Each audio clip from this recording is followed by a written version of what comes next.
Make yourself comfortable. Welcome to the I am podcast. comfortable. I'm in my home, my office, so I'm good. Thank you. Beautiful, beautiful. Well, Yeah. hey, listen, Wolfgang Puck. I mean, wow. Thank you for joining us and taking a couple minutes. And you're on with Whitney Reynolds from the Whitney Reynolds Show. I mean, I'm Brady. I do afternoons here at Kiss FM in Chicago, amongst other stations throughout the country. And this is the Pop and Positivity Podcast. And I'm honored, and we're blessed to have you because I think this is the first GOAT we've ever had. We have a GOAT on with us right now. The greatest of all time is on our Zoom box. So welcome. Thank you. Great to be with you. And I want to start there real quick. Who would Wolfgang Puck put in his like your Mount Rushmore of celebrity chefs, like the biggest of the big? Like you have 4 names. Who would you put on there? Well, the first one really for me would be Raymond Tullier at Beaumanière. When I was a kid, I didn't even know if I'm gonna stay in the kitchen. I left my home when I was 14, and then I did my apprenticeship in Austria. At 17, I moved to France. The first stop was in Dijon. The second stop, I found out there were 3-star restaurants. So I moved to Provence, to Le Beau. There's a restaurant there called Beaumanière. And there, Mr. Tullier, in a way, took me under his wing. Maybe he took a liking to me. Was the first one, really, because my stepfather told me I'm good for nothing. The first chef told me I'm good for nothing. He fired me after 2 months.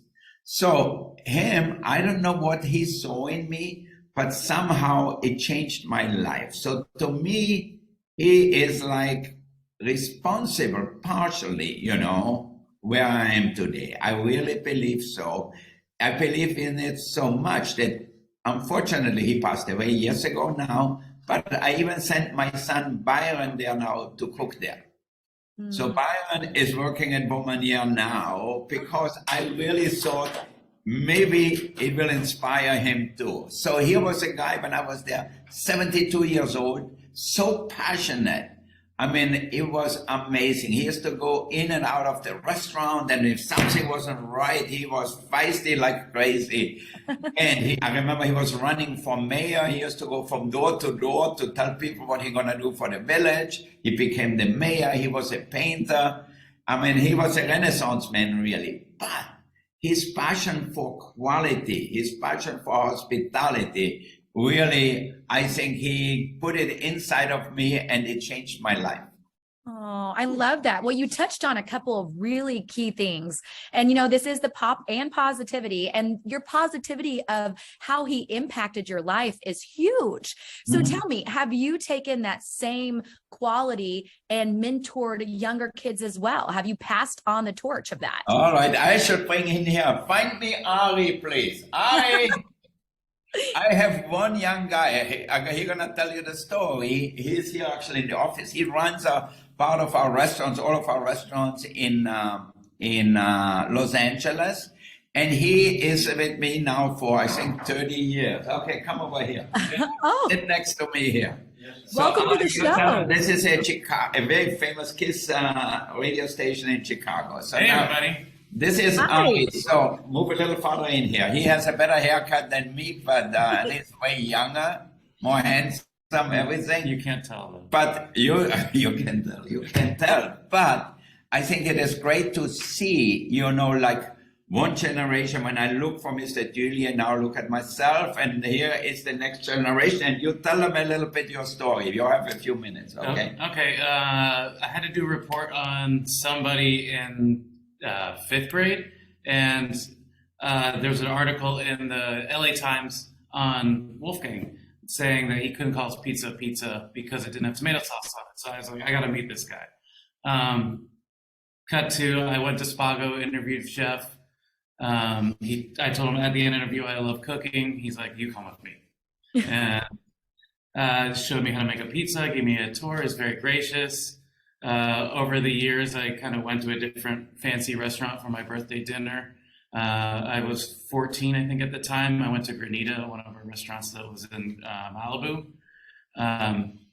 Chef happened to be there, and I said, I love cooking. Do you remember me? He's like, of course I remember you. You just call me when you want a job, and you become the chef of one of my restaurants. I said, okay, whatever. And then I turned 2 years later. It was turned 16, and I had a car I could drive, and I still like cooking.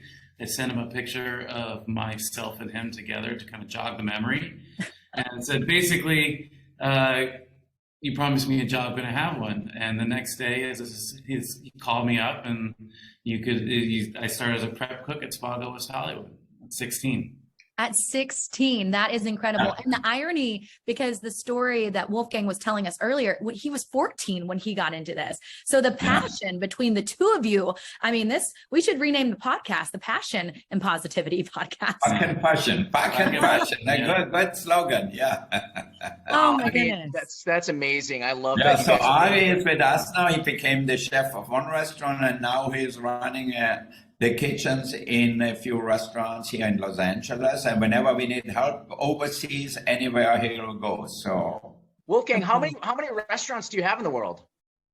We have 27 restaurants, like Spago, Cut, and then we have some Asian concepts. And then my brother Klaus, actually, who was in Chicago at Spago in Chicago in the old time on Dearborn and Grand, he runs all of our airports. We have one in Chicago at the airport too. So he's doing that. So if it's a family business, and I always tell people, Ari is like my other son. I forgot who the mother was. I have a serious question. So I am not a chef, and I am getting better at making soups. But what is the one thing that you would recommend for someone that is really horrible in the kitchen? Like, what is the one trick that you just is it add salt to everything? I don't know. What would you tell me? Well, I think for example, now it's winter time, butternut squash is in season, really. So you can make a great butternut squash soup, but it's so simple. If you saute some onions, chop some onions, maybe some carrots, and then split the butternut squash in half, lengthwise, take out the seeds, put a little honey, maybe a little salt and pepper on top, and roast them in the oven with a little olive oil. Natural, put them in a pan. And then while you saute the onions, this will be cooking. Get some vegetable broth or chicken broth, put that in. And don't forget spices. I always put a little ginger. I always put a little bit of cinnamon, maybe a little nutmeg, whatever you like, a little allspice, but you want to have some good flavor. So you add that to the soup, let it cook, scoop out all the soft butternut squash and put it with the onions and the stock, and then puree it, and then you're going to have a great soup. And don't forget to taste before if it has enough salt, okay? Brady, we got to make this together. We will rewatch this. I will all right. slow We should do down. it. Next time we do a Zoom cooking class, okay? We just were given instructions by Wolfgang Puck to make something. I think it needs to happen. I'm smelling a Friendsgiving recipe or something. Yeah. Wow, a bad idea to have this podcast at lunchtime because, man, you make me hungry. We got to talk, but both of you guys can answer this. Chicago is known for its food. It's known for its culinary and its restaurants and everything. But what is your guys' take on the hot topic of deep dish pizza? Ooh. Forget it. Let's not talk about it. When we came to Chicago, I remember we had a food critic there, and I went with another chef from Chicago to Numero Uno, or whatever they do, deep dish pizzas. And I said, this is like a mess. This doesn't look like a pizza. But you know what? People got used to it, and people love it in Chicago, So I think it's not my taste. Let's say it, do it politely. Yeah, that's funny. It's really not ours either because it's more of a touristy thing. We like the thinner style. So yeah. Well, tell me this: with COVID and everything that's happened in the last 2 years, how did that shape your industry and what you were doing? Well, we had to adapt in a lot of different ways. We did takeout at Spago and in many other restaurants at Chinois for a while we were closed. And I know Ari was the king of the fried chicken. The most popular thing at Spago was our fried chicken on Wednesday night. Wow. On Wednesday, it's been so long. Yeah. And I think it was amazing. We had a line 2 or 3 blocks with the cars coming to pick up chicken. We had the whole stove was full of things. How many chicken did you make? It was like 500 chicken dinners in one night. We limited it. Yeah. I've done more. Yeah. We had people make reservation for next week. We have people like, people like a friend of mine, Irvin Winkler, who made the Rocky movies and the right stuff and everything, a big producer, director. He used to call me panicking and says, I want some fried chicken. I said, sorry, we only bought that many chickens, He said, can I have him next week? So people were all excited about him. Yeah. But for me at the end, it's putting things in boxes wasn't that exciting. After a while, it was good. It was fun for a while, seeing the line of cars coming up, picking up food. Everybody was happy. And we gave them also little bottles of our cocktails. Oh. Like Negronis, old fashioned, and a few other ones, we had them bottled up. I said, just put ice in a glass, maybe a little orange peel if you want to, pour it in and have a drink before eating. And people loved it. Yeah. Do you do any of that today? Like, did you keep any of those things up? Are people still getting the fried chicken to go and the cocktail? No, we are so busy now at the restaurant. Too busy. It's really difficult to do. It's difficult to do both. You're not organized. We are not set up for that. We have a kitchen which is set up to feed the people in the restaurant. No, it was a great substitution for the times, but man, there's nothing, and I know Whitney's the same way. We've gone out to dinner many a times. There's just nothing about the ambiance and the experience and the service part. And it's just, when it all comes together, it's just an amazing, amazing night. Now there's one celebrity that's been kind of in the news. We don't get into that negativity here. So I want to kind of flip that story. What kind of cool, because I feel like you fed so many people, young, old, and famous. What is the negative story? I want to hear about. There's a thing going around about James Corden, about how he wasn't polite to some people in a restaurant in New York. But I want to know who's been like. I think so. I know him. He did actually one of the spoofs in our restaurant. It was funny, huh? Yeah, it was hilarious. Yeah. He was super kind to everyone. So it was very. We didn't have that same experience with that individual. Yeah, no, he ran out with the bread, or what was it, bread?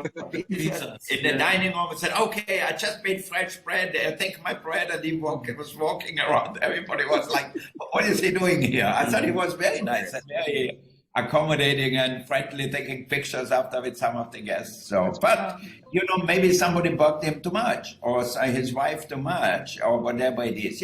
Sometimes people, if you want to have a nice dinner, a quiet dinner, whatever, if they keep on relentlessly bugging you, can you take a picture? You take one and said, oh, can you take another one? Now my cousin is here, they want one. And all of a sudden you say, okay, enough is enough. Yeah, I agree. But I want to know who has been coming into your restaurants over the years that is a celebrity that is just like the salt of the earth. They're just genuinely awesome people and they keep coming back that are regulars. Oh, we have so many people. We are open for 40 years. Wow. I remember when, I talked yesterday with Gene Kelly's wife. Gene Kelly, the young people even don't know anymore who that is, Yeah. And it's amazing, and they were good customers. I love jazz. I had Oscar Peterson's wife also. They were both together, so we were talking about the old time. Now, naturally, now with the young people, we have people from, I don't know, Tom Cruise or Rihanna, and all these people come to the restaurant. Anthony Ramos yesterday. Yeah. So, wow. So some of them, the funny thing is, some of the new one, I have to ask Ari, who is that? He has to explain me what TV show they're on or what movies they are.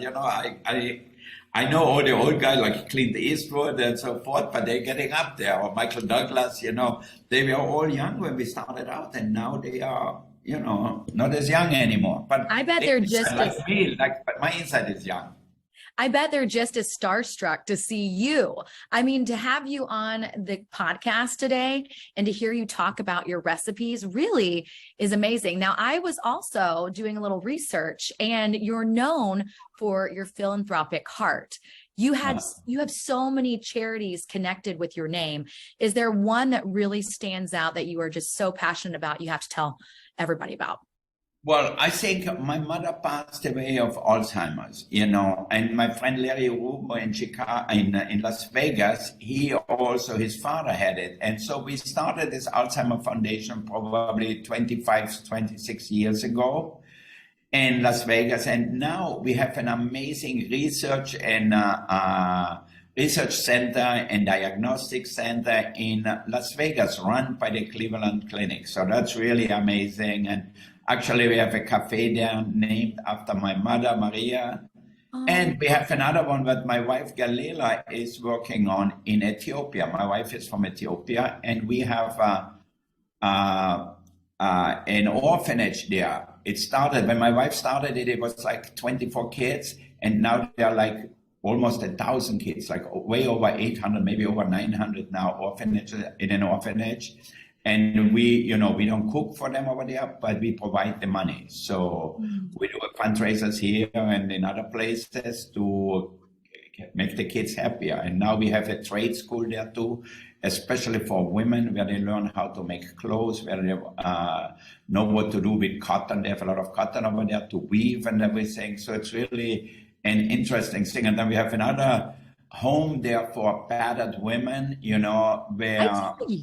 Wow. Where they are learning also a craft, because they don't know how to make a hotel room, how to be, cleaning the rooms, how to make a bed the right way, or how to make clothes, or how to do so many chores, or be an assistant, like a secretary, or whatever it is. So they learn it. And then they give them some money when they get good, and they can go and sell it. And they do really well. Like if they make clothes or they make their sandals and things like that, they sell it. They have like little street shops. And when they come back and sell it, they have to pay for the thing and then go out and sell more.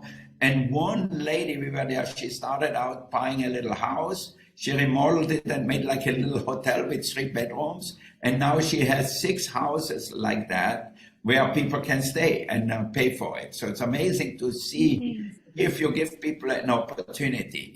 That's all we have to do. And that's really the big problem here in America. Like you go in LA with all the homeless and whatever, they have no opportunity. How are you going to get a job if you live in the street? You can clean yourself, you don't have clothes, you don't have nothing. And I think people are yearning for opportunities. It's unbelievable. That is like quite the accomplishments outside of what you've been doing, serving people some delicious, tasty treats throughout the world. My last question is this for you, Chef. My wife and I recently got married in Napa Valley. We're going to go back there for our 1 year. Are there any Wolfgang Puck restaurants that are in the vicinity of Napa? And if so, how do I get a reservation? Unfortunately, we don't have a restaurant in Napa Valley. We are close to doing one a while ago, but I saw there are so many good restaurants now up in the valley. Do you have an in with French Laundry? My follow-up question. Yeah, all right. I don't know. I think if you go to the French Laundry, it's a whole experience. It's gonna take you 3.5 hours, and then as a newly married man, if you go home and fall asleep, your wife won't be happy.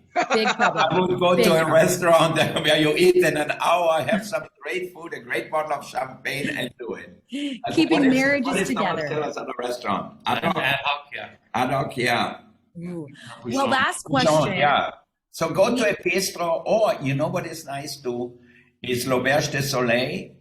If it's a nice day, it's a hotel, but they have a terrace outside overlooking the whole valley. It's really beautiful for a drink. I didn't eat there in a long time, but I still remember sitting out on the terrace and looking down on the vineyards, because it's a little up on the hillside, up from the Silverado Trail.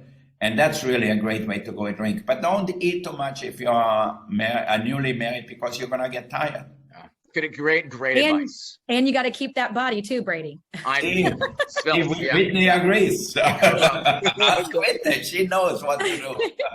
Okay, last question. We ask every guest on the podcast this. What do you want? And I know that this answer could go so many different directions, because I wonder if it's going to be culinary or kind of your heart. But what do you want your legacy to be? If my legacy would be, if I think just of one thing, obviously, if my children would say I was a good father. Now, if my wife would lie a little bit and say he was a good husband too, but I don't know if it's true. I love it. I love it. I think that's really at the end. You know, I see so many people when they go down, you know, it's all you have left is family and a few friends. What about you, Ari? What would you? Well, I mean, you're so young. That's something I think about. I mean, definitely you want to contribute to your family, but I think for just to better others is, I think people think that I gave them something, a skill or a piece of passion or something, learn how to run a business. I think that for me, if I can perpetuate my knowledge onto others, I think is something I want to leave with. So we're going to have a big tombstone for you, and for me, just a little one. You guys are wonderful. Thank you both so much, Chef. And a surprise guest, Ari, was here. See? I love it. I love it. So glad. Come to Chicago. We won't get deep dish pizza. We'll get something else. Okay, good. All right. And it's on Whitney Street. Okay. Thank you. Bye, guys. Bye. Thanks, everyone. Thank you.